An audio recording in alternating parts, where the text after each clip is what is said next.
SV6 news కు స్వాగతం. ముందుగా హెడ్లైన్స్. అమెరికాలో రామాలయం ప్రారంభోత్సవ వేడుక ప్రత్యక్ష ప్రసారం. వీక్షిత్ భారత్ సంకల్ప యాత్ర కార్యక్రమంలో ప్రధాని మోదీ ప్రసంగించారు.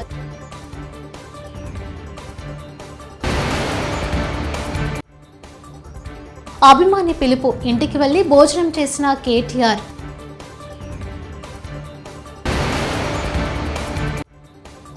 వ్యాపారాలు చేసుకుంటున్న వారిని తరిమేస్తారా? కోటంరెడ్డి శ్రీధర్ రెడ్డి.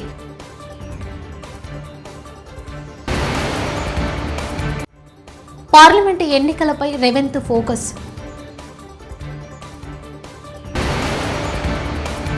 విజయవాడలోని మేయర్ ఛాంబర్లో రాజీనామా పత్రాన్ని సమర్పించిన కేశినేని శ్వేత.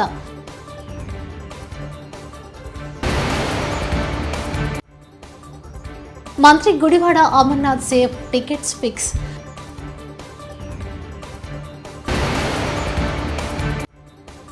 బీసీల అభివృద్ధి టీడీపీతోనేరా? కదిలిరా మాజీ మంత్రి కొల్లు రవీంద్ర మీడియా సమావేశం. జనవరి 22న అయోధ్యలో రామమందిర ప్రారంభోత్సవ వేడుక కార్యక్రమం జరగనుంది. ప్రధాని నరేంద్ర మోదీ చేతుల మీదుగా ఈ వేడుకను నిర్వహించనున్నారు. ఈ వేడుకకు అంగరంగ వైభవంగా నిర్వహించేందుకు అన్ని ఏర్పాట్లు చేస్తున్నారు. రామాలయం ప్రారంభోత్సవం వేడుకను అందరూ చూసే విధంగా ప్రత్యక్ష ప్రసారం చేయబోతున్నారు. బూత్ స్థాయి నుంచి భారతదేశం అంతటా ఈ కార్యక్రమం ప్రత్యక్ష ప్రసారం కానుంది. పలు నివేదికల ప్రకారం అమెరికాలో న్యూయార్క్ నగరంలో గల ఐకానిక్ టైమ్ స్క్వేర్ లో అయోధ్య రామాలయం ప్రారంభోత్సవాన్ని ప్రత్యక్ష ప్రసారం చేయనున్నారు. అయోధ్య రామజన్మభూమిలో మరో 2 వారాల్లో రామ్లల ప్రాణప్రతిష్ఠ జరగనుంది. దేశంలోనే గాక విదేశాల్లో ఉన్న ప్రముఖులకు శ్రీరామ్ జన్మభూమి తీర్థక్షేత్ర ట్రస్ట్ ఆహ్వానిస్తుంది. ఒక్కొక్కరికి స్వయంగా ఇన్విటేషన్ కార్డు అందజేస్తుంది. తీర్థక్షేత్ర ట్రస్ట్తో పాటు ఆర్ఎస్ఎస్, విహెచ్పి ప్రతినిధులు కూడా ఆహ్వాన ప్రక్రియలో పాల్గొంటున్నారు. ప్రధానమంత్రి నరేంద్ర మోదీ వీక్షిత్ భారత్ సంకల్ప యాత్రకు హాజరై ప్రసంగించారు. మరియు వివిధ పథకాలు మరియు విధానాలకు సంబంధించిన అనేక మంది లబ్ధిదారులతో సంభాషించారు. మోదీకి గ్యారంటీ వాహనాన్ని ఎక్కువగా ఉపయోగించుకోవాలని మరియు వివిధ ప్రభుత్వ పథకాల ప్రయోజనాలను పొందాలని లబ్ధిదారులను పీఎం ప్రోత్సహించారు. छोटी जरूरतों के लिए होने वाले संघर्ष से बाहर निकालना चाहते हैं. इसलिए हम गरीबों, किसानों, महिलाओं और युवाओं के भविष्य पर फोकस कर रहे हैं.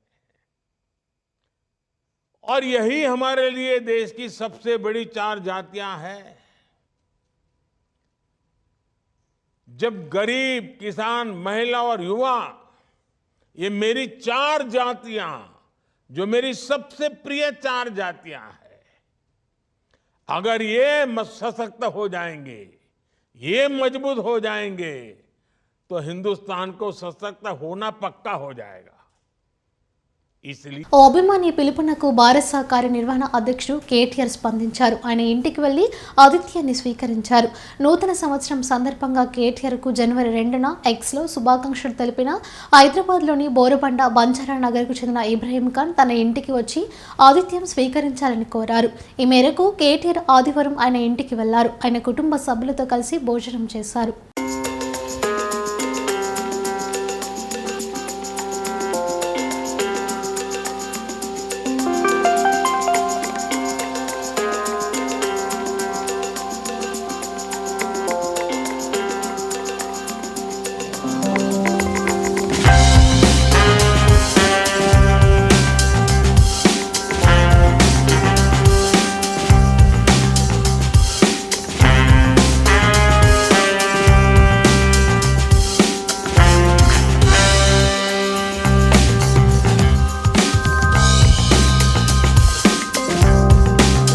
వైకాపా ప్రభుత్వం మళ్లీ వస్తే వ్యాపారులు బతికే పరిస్థితి ఉందా అని కోటంరెడ్డి శ్రీధర్ రెడ్డి ప్రశ్నించారు. నెల్లూరులో మీడియా సమావేశం ఏర్పాటు చేసి మాట్లాడారు. యువత అందరూ చెప్పే మాట ఒకే ఒక మాట, కుడి చేత్తో 10 రూపాయలు ఇచ్చి ఎడమ చేత్తో 100 రూపాయలు లాక్కునే ప్రభుత్వాన్ని. కూరగాయల ధరలు పెరిగాయి, నిత్యావసర వస్తువుల ధరలు పెరిగాయి. కరెంటు ఛార్జీలు అయితే మామూలుగా కరెంటు తీగలు పట్టుకుంటే షాక్ కొడతాయి. ఆంధ్ర రాష్ట్రంలో కరెంటు షాక్ కొట్టాలంటే తీగలు పట్టుకోబడలేదు. నెల నెల జగనన్న మనకిచ్చే కరెంటు బిల్లులు పట్టుకుంటే చేతులు షాకు, గుండె దడ అనే పరిస్థితి. ఇసుక ధర తీవ్రంగా పెరిగిపోయింది. ఆనాడు తెలుగుదేశం హయాంలో ఉచితంగా ఇసుక ఇచ్చిన పరిస్థితి.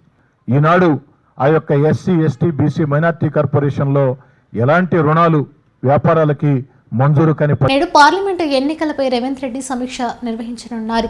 పార్లమెంటు స్థానాలపై మధ్యాహ్నం ఈ సమీక్ష జరగనుంది. హైదరాబాద్, సికింద్రాబాద్, చేవెళ్ల, మల్కాజ్గిరి, మెదక్, మహబూబ్ నగర్, నాగర్ కర్నూలు నియోజకవర్గాలపై రేవంత్ సమీక్ష నిర్వహించనున్నారు. దీనికి నియోజకవర్గం ఇన్ఛార్జీలు, ఎమ్మెల్యేలు, పోటీ చేసి ఓడిపోయిన అభ్యర్థులు, ముఖ్య నేతలు హాజరు కానున్నారు. అభ్యర్థుల ఎంపిక, ఎన్నికల్లో అనుసరించాల్సిన వ్యూహంపై చర్చ జరగనుంది. ఏపీలో సార్వత్రిక ఎన్నికలకు సమయం దగ్గర పడుతున్న తరుణంలో ఆసక్తికర అధికార వైసీపీలో రాజకీయ పరిణామాలు చోటు చేసుకుంటున్నాయి.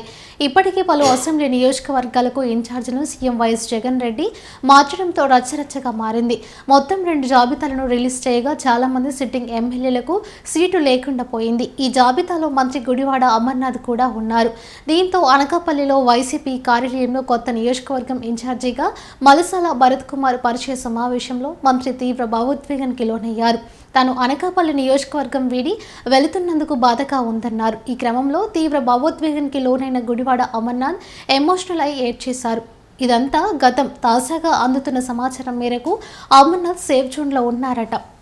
కదిలిరా సభలకు వస్తున్న అశేష జనవాహిని చూసి ఓర్వలేకిన జగన్ రెడ్డి, మంత్రులు పిచ్చి ప్రేలాపనలు పేలుతున్నారని మాజీ మంత్రి కొల్లు రవీంద్ర ఆగ్రహం వ్యక్తం చేశారు.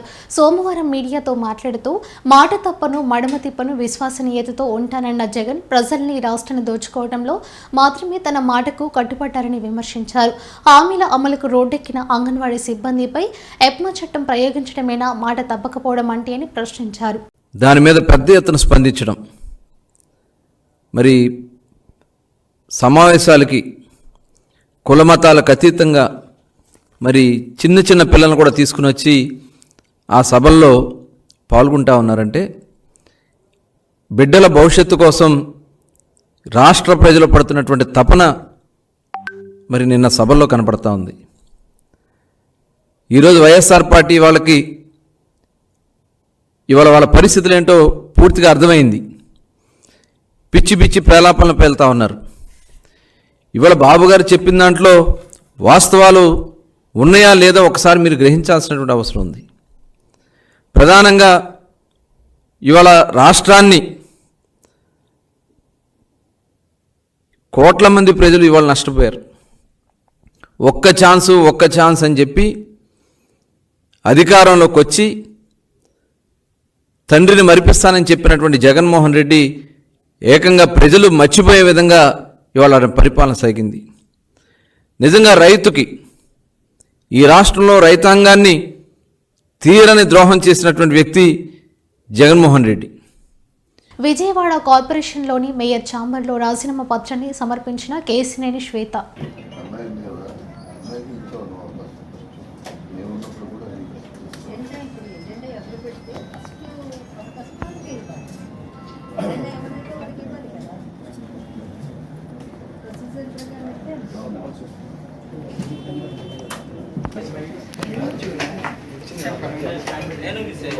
రోజు విజయవాడ మున్సిపల్ కార్పొరేషన్ 11వ డివిజన్ కార్పొరేటర్గా నేను రాజీనామా చేయడం జరిగింది. మేయర్ గారికి నా రాజీనామా పత్రం అనేది ఇవ్వడం జరిగింది. ఆమె ఆమోదించి అలాగే దాని మీద సైన్ చేసి ఇస్తామని చెప్పి తెలియజేశారు. ఆ లెటరు వచ్చిన తర్వాత వెంటనే తెలుగుదేశం పార్టీ నుంచి కూడా రాజీనామా చేయడం జరుగుతుంది. క్రికెట్ టోర్నమెంట్ని ప్రారంభించిన ఎమ్మెల్సీ చల్లా వెంకటరామరెడ్డి, అలంపూర్ ఎమ్మెల్యే విజయుడు జోగులాంబ గద్వాల జిల్లా ఐజా మండల పరిధిలోని యాపదిన్ని గ్రామంలో సంక్రాంతి పండుగ సందర్భంగా నిర్వహించిన క్రికెట్ పోటీలకు ముఖ్య అతిథిగా హాజరై ప్రారంభించడం జరిగింది.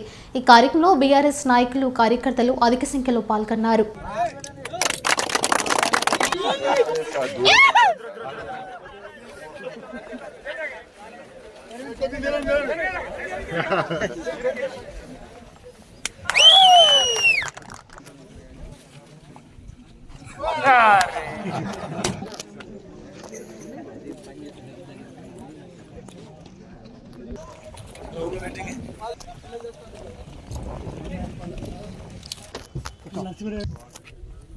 మా ప్రియతమ నేత నడిగట పిల్లూరు స్థానిక ఎమ్మెల్యే విజయ్ గారికి, మీ అందరికీ స్థానిక सके నల్సార్ విశ్వవిద్యాలయంలో జాతీయ పరిశోధన సదస్సు జరిగింది. ఐసీఎస్ఐ, సిసి, జిఆర్టీ హైదరాబాద్లో నల్సార్ యూనివర్సిటీ ఆఫ్లతో కలిసి కర్ఫ్కన్ 2024 అనే 3 రోజుల రాయితీ సదస్సును నిర్వహించి సిల్వర్ జూబ్లీ వేడుకలు నిర్వహిస్తున్నట్టు ఐసీఎన్ఐ ప్రెసిడెంట్ మనీషా గుప్తా చెప్పారు. నేడు షామీర్పేట సల్వార్ యూనివర్సిటీలో ఏర్పాటు చేసిన మీడియా సమావేశంలో ఐసీఎన్ఐ ప్రెసిడెంట్ మనీషా గుప్తా మాట్లాడుతూ 128 కంపెనీల సెక్రటరీలు, న్యాయవాదులు పాల్గొన్నారు.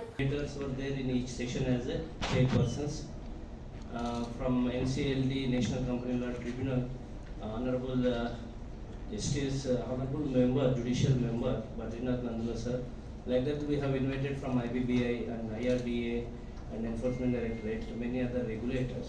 And this program, wherever the outcome has come, research outcome, findings will be presented to the concerned ministries in the form of representations. So with this brief note, now I request our President Manish Gupta sir to speak. Thank you, Venkatramanji. Conference being organized jointly by NALSAR and ICSI, and as briefed by my friend that this is the very first program which is organized jointly by NALSAR and the ICSI. The whole intent is to have those research work done jointly by the members, students of NALSAR, members and students of ICSI. చదువు వినయాన్ని, ధర్మాన్ని నేర్పే విధంగా కొనసాగాలని, అది రాముణ్ణి చూసి నేర్చుకోవాలని ఇదండి చిన్నజీయర్ స్వామి తెలిపారు. నాచారం ఢిల్లీ పబ్లిక్ స్కూల్లో చైర్మన్ కొమరయ్య పల్లవి దంపతుల ఆధ్వర్యంలో సీతారామ కళ్యాణ మహోత్సవాన్ని ఘనంగా నిర్వహించారు. ఈ కళ్యాణ మహోత్సవానికి ముఖ్య అతిథిగా హాజరైన చిన్నజీయర్ స్వామి మాట్లాడుతూ ఈ సంవత్సరం ఈ నెల చాలా పవిత్రంగా అభివర్ణించారు. ఎందుకంటే 500 సంవత్సరాల తర్వాత రాముడు తన స్థానానికి చేరుకోబోతున్నాడు. రామాయణ వృత్తాంతాన్ని వివరించారు. ఇంత మంచి కళ్యాణ మహోత్సవ కార్యక్రమం చేపట్టిన కొమరయ్య దంపతులకు అభినందించారు. విద్యాలయంలోని పిల్లలందరికీ రాముని ఆశీస్సులు ఉండాలని అన్నారు. నేడు విద్య గర్వాన్ని పెంచే విధంగా కొనసాగుతున్నాయి. వాటిని తగ్గించి ధార్మిక విద్యను కొనసాగించాలి. అలాంటి విద్య ఢిల్లీ పబ్లిక్ స్కూల్లో కొనసాగించాలని సూచించారు. ఫిబ్రవరి 20 నుంచి మార్చి 1 వరకు ముచ్చింతల్లో సమతామూర్తి 2వ వార్షికోత్సవానికి ప్రజలు అధిక సంఖ్యలో పాల్గొని స్వామివారి కృపకు పాత్రులు కావాలని కోరారు. ఈ కార్యక్రమంలో స్థానిక ఉప్పల్ ఎమ్మెల్యే బండాలు లక్ష్మారెడ్డి, బీజేపీ నాయకులు, ఎన్వీఎస్ఎస్ ప్రభాకర్ తల్లిదండ్రులు పాల్గొన్నారు.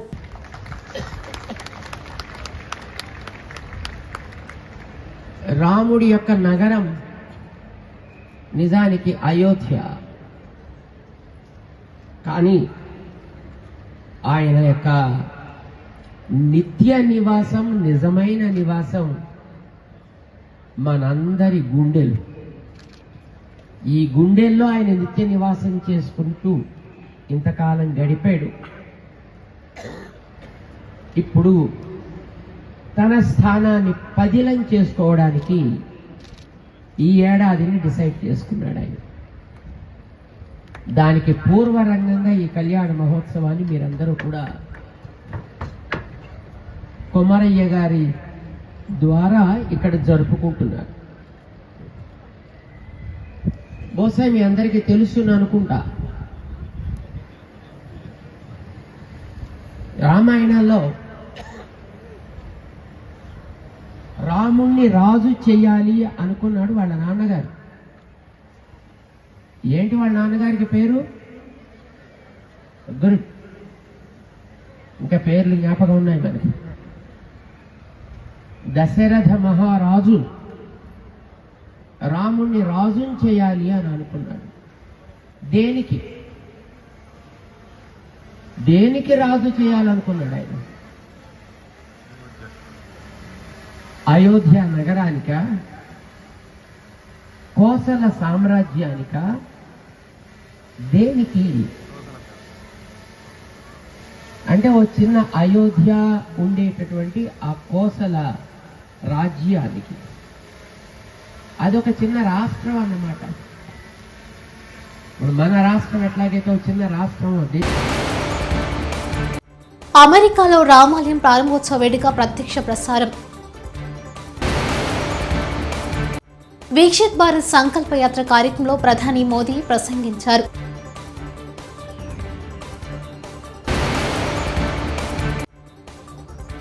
అభిమాని పిలుపు, ఇంటికి వెళ్లి భోజనం చేసిన కేటీఆర్.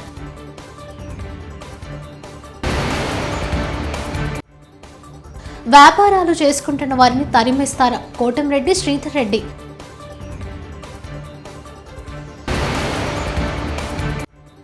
పార్లమెంటు ఎన్నికలపై రేవంత్ ఫోకస్.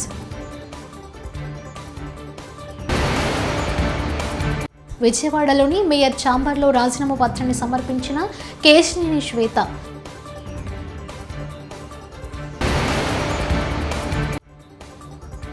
మంత్రి Gudivada Amarnath safe, tickets fix.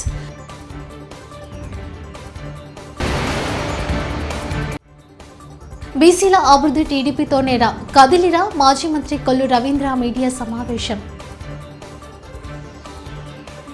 ఇవి బులెటిన్ విశేషాలు. చూస్తూనే ఉండండి SV6 న్యూస్.